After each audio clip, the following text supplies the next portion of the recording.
You have new challenges today. Critical systems are becoming increasingly interconnected.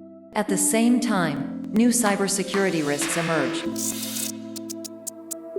Phishing, social engineering, compromised passwords, and weak security culture can expose your organization to attackers. Many intrusions have been successful because of human, non-reflective actions. Is passive training enough? Security training has to go beyond educational standards and integrate dynamic influences among people to shape their everyday experiences. Discuss and evaluate security needs.